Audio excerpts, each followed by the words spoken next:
2021, four men got together to make a radio show that nobody asked for. This is the result.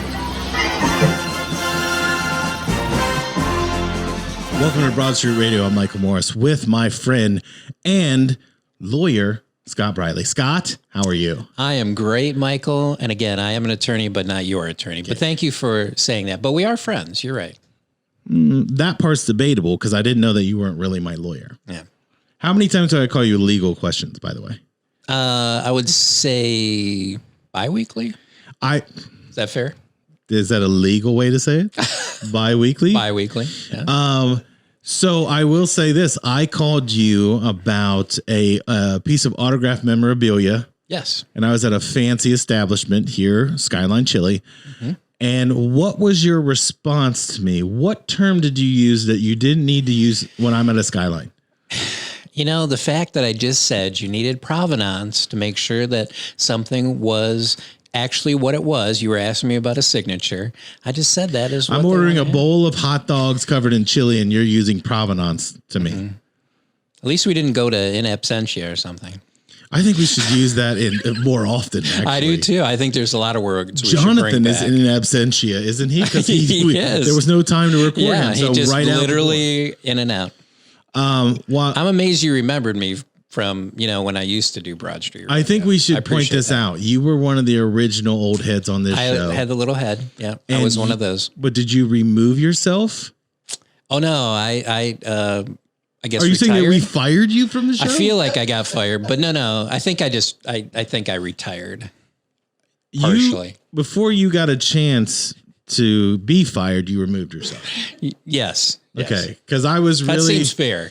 Yeah. I wanted to have one of those like sit down meetings with you where I'm like, Scott, it's not working out. Turn in your playbook. And you'd be like, what? And I'd be like, get out. I believe we call that an exit interview. Yeah. But the thing is, I had to see you like 3 times a week after that. I just wanted to fire you from this, not from friendship and magic. Right. Okay. So the reason I brought my lawyer here today is that I wanted to talk about ethics. Okay. Is that fair? Do you know anything about ethics? Well, only because I have to. Now I'll tell you an interesting story about ethics in case you want to hear this. When you're in law school, when you graduate, you have to take a 2 or 3, it's officially 3 days of testing. So 2 days for what we call the bar exam, which I'm sure everyone's heard of. One of those days is really about a half day, and it is an ethics exam. 1 full day of your bar exam is ethics.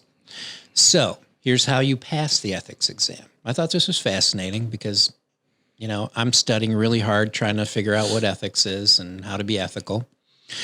And the person prepping, you always take these prep courses for all these exams. The person prepping said, every question you ask 2 things.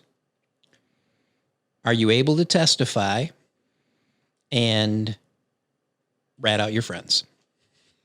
And that's the entire thing. And I passed the ethics very easily using that as my basis for everything. Are you able to testify and rat out your friends? Wait, are those 2 different things? Mm-hmm. It seems like, because I would sell you out in a heartbeat. I know you would. Right. So and I appreciate that about you. Even if you didn't do it, I would be like, Scott Briley definitely did this. Yeah. And you'd be okay with that. Well, again, I cover my tracks, so I would have a good alibi. I'd throw alibi out there too. Since we're talking about alibi. That's a shady alpaca thing to do. It is. So the reason I want to talk about ethics is let's start with the recent news that Dr. Fanucci, we all know him, Dr. Tony Fanucci. I thought he had just gotten a new title, Lord Fanucci. Well, what I like about this guy is that at 81 years old, or soon to be 81 years old, we are putting our full faith in the guy who literally was using beagles and experimenting on them. And I thought, if nothing gets people fired up more, it's when you abuse animals. Yes. Right? Yeah, definitely so. So is it ethical? Because here's the, let's take gain of function research out of this, right? because we might touch on this in a minute.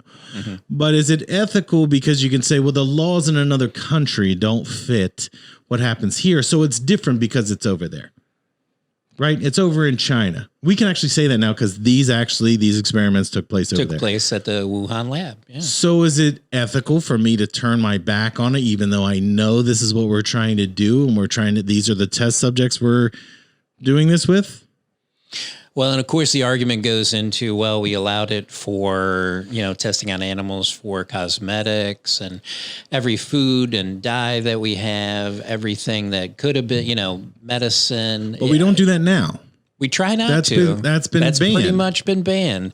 Yeah, but if you take it to another country, they don't care. I mean, in certain countries, you can still eat dogs. So I assume when a dog gets his face eaten, because he's trapped in a cage with a little collar and his face is out there and his face is eaten by flies, they don't care about that. A little frightening. Don't want to think about that. And that sounds really horrible. I'm so glad you brought that up. Nate, I would like to do a quick shout out to they're not even paying for this. Sonic. Thank you for the worst meal that I've ever had in my life, by the way.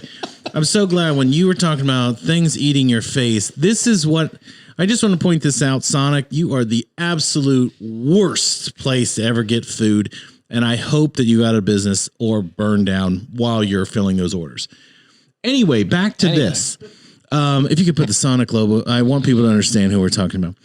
So, But here's my problem with this.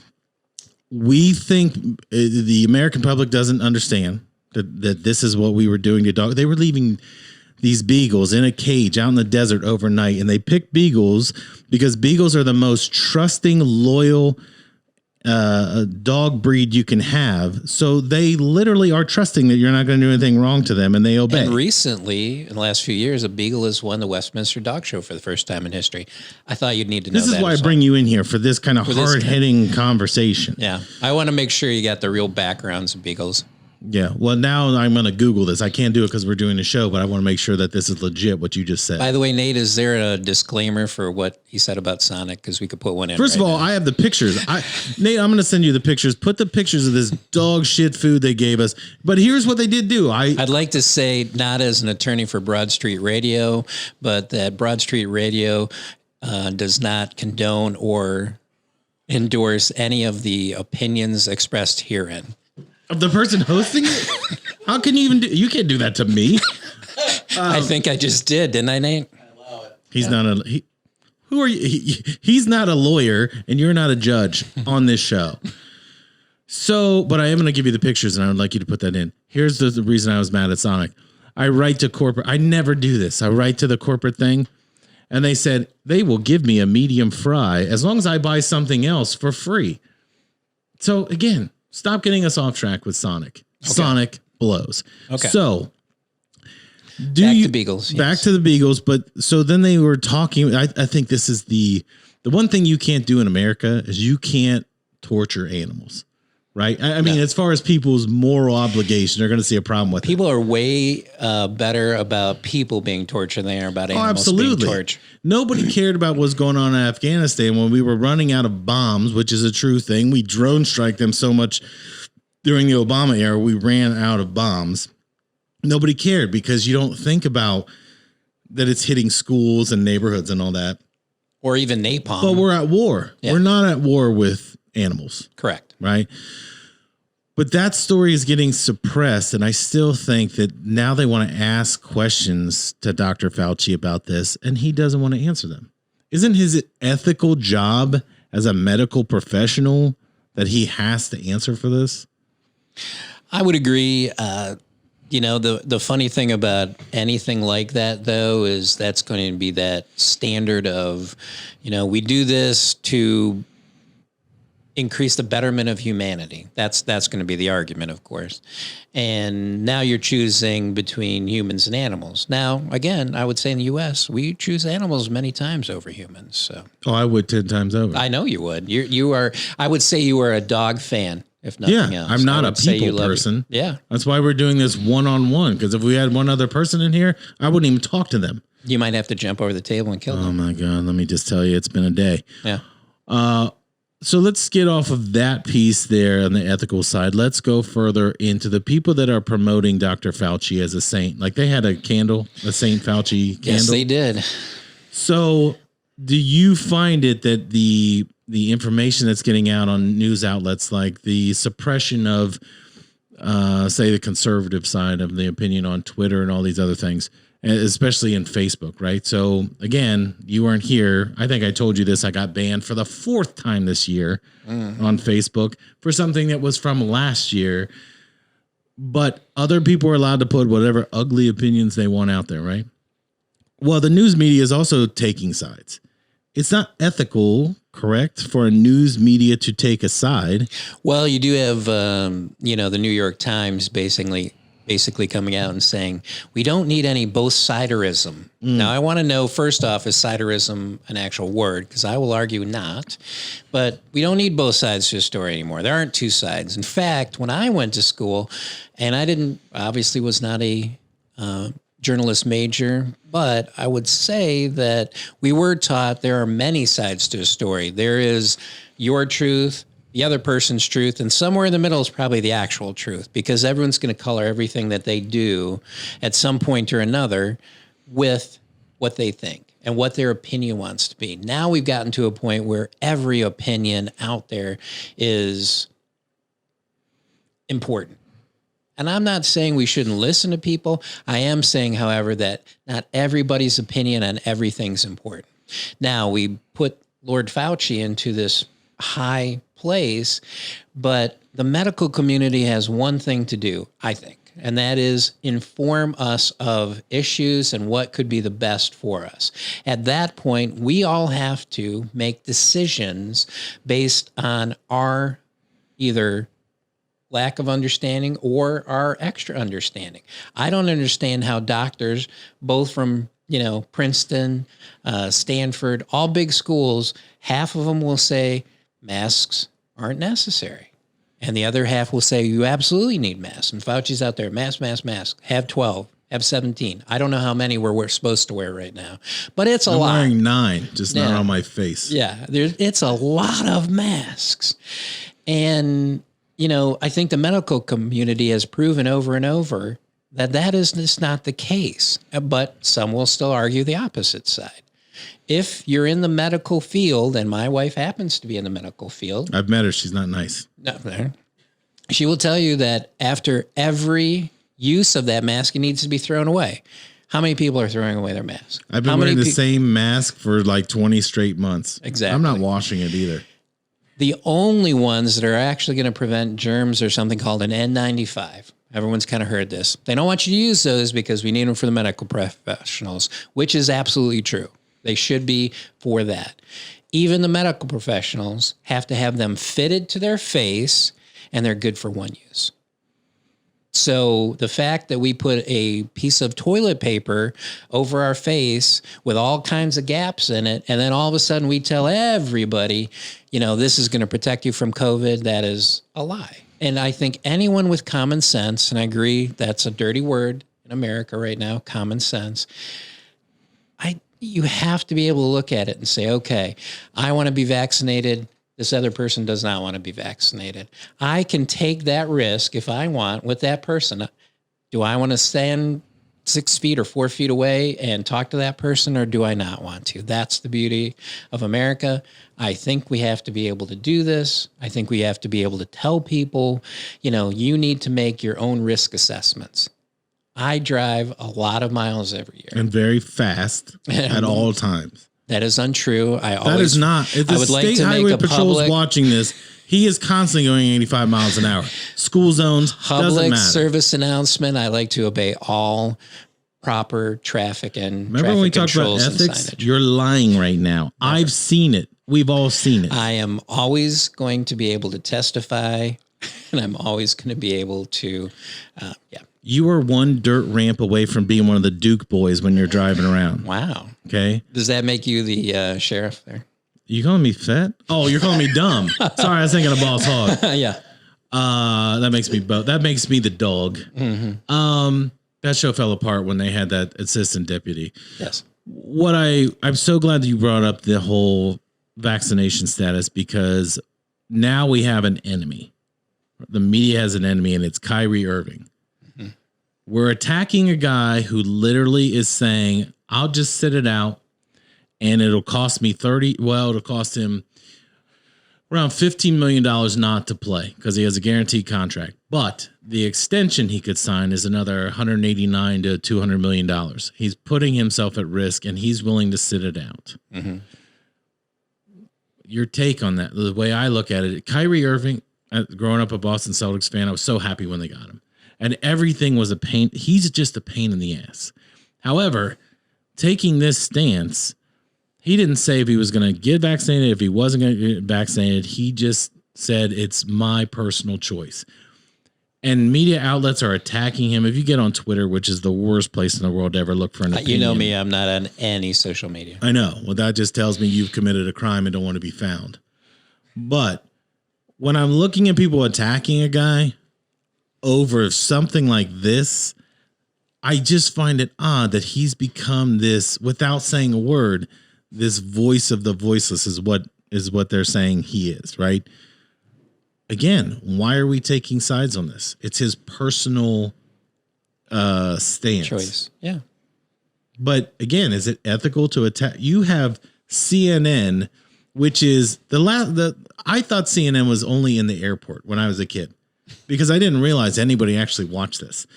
So you have CNN attacking. Well, if you look at the actual numbers, which I believe nobody watches CNN. They have so few people watching it, and they're counting every person in the airport to get the numbers. Which they pay. They pay to have that broadcast in airports and lobbies and that kind of thing. Yeah. CNN they don't even sniff that less than 500,000 people watching in a country of 338 million. Mm-hmm. Good news is population's going up every single day. They're just not signing a guest book when they get here. Yeah. Is that good news? Well, I think roughly by next year, there'll be about 400 billion people that live in the United States. Yes. They're all going to vote. Yes. They're just not going to have a house. But or an ID. But I find it hard. You don't need that. No, I know. Anymore. I know. We just waive that. Mm-hmm. Except for your state. I have to go there, not this weekend, the following weekend. And Wisconsin has all kinds of crazy mask laws, and you got to have this, not passport, but you either have to have this 48-hour, I forget what the test is called, rapid test, or you have to show that it's card. Mm-hmm. Meanwhile, here in Ohio, people were walking around with their pants half down, and no one's even questioning what's going on. Like, they look healthy, it's fine. Yeah, for sure. I don't understand. Well, going back to Kylie Irving, and I want to actually bring it down to a much more relatable level. Here's a man that, that man will never have to do anything if he didn't want to. He has more money than most of us will ever see in our lifetime. But let's take it down. I saw some people on a news show, and they are both not wanting to get the vaccine. They're both first responders. The woman's a nurse, the man's a firefighter. And they lived through the entire thing. They've been on the front lines the entire time. The nurse has a baby. She is pregnant currently. And the baby... She has a baby and she's pregnant? I'm sorry. She is pregnant with a baby. Because that sounds... I know that sounded a little crazy. Yeah. But her baby has issues, and it has a heart condition. She is refusing to get a vaccine. This is, of course, in New York City, where they have said, you either get one or you're fired. There's nothing in between. You're not getting a religious exemption. You're not getting a medical exemption. And she said very specifically, I've looked at all the research, and even if there's 1 in a million chance that, and there have been a few people children that have gotten the vaccine that have had a heart issue. It may not be very many. It may be very tiny. But if you are a pregnant woman and you have a baby that's already got heart issues, are you going to do anything? If they said, don't eat red dye, you're not going to do it. And you're not going to get this vaccine. If I'm a pregnant woman? Yeah. I'm going to have more questions than that. Shouldn't she have that right not to have that vaccine, get a medical exemption to do it? That's my issue. I think we can bring these things down to very specific level. I want to do what's best for me and my family. And I get that. You know, I'm not an anti-vax person. I've been vaccinated. I've got the card. I've got a whole 9 yards. Can I borrow your card? I got to go to Wisconsin. Yeah. No ethical issue with that.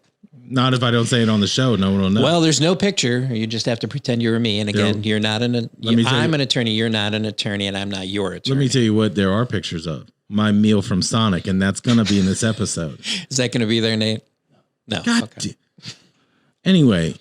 So the Kyrie thing, the example is perfect, is that if you're looking at the 1%, right, of the wealth in this country, they don't have to participate if they don't want to. It's the people that are losing their jobs. Like I have a friend that through Instagram, she has a podcast and we talk and all that. But one of the things that she on another show with a lawyer, where I always say on the show that I'm a lawyer as a joke. I think she really thought I was a lawyer, and she asked me a question. So I took it to Stan, and she lives in New York, and she's an immigrant. Like she came here from another country within the last couple of years, and she was happy there, but everything was on lockdown. Now she is going to lose her job by December 8th, I believe, if she doesn't get vaccinated. So religion doesn't work. No other thing is going to work to get her out of it. So what Stan had said is, does she have to live in New York? That should not be the reason that I'll just move to Nebraska where I don't have to get it. People are going to uproot their lives over this. And I just think that, again, it's the haves versus the have-nots, right? Well, it comes down to the same thing with defunding the police. It's very easy for a congressperson whose constituents are paying $100,000 for their personal security to say, yeah, go ahead, defund the police. I will never be able to afford $10,000 to have private security. So I really appreciate the police. I feel like you just told people that you don't make a lot of money. Is that that's where you want to go with this? Sure. Why not? Is that a lie?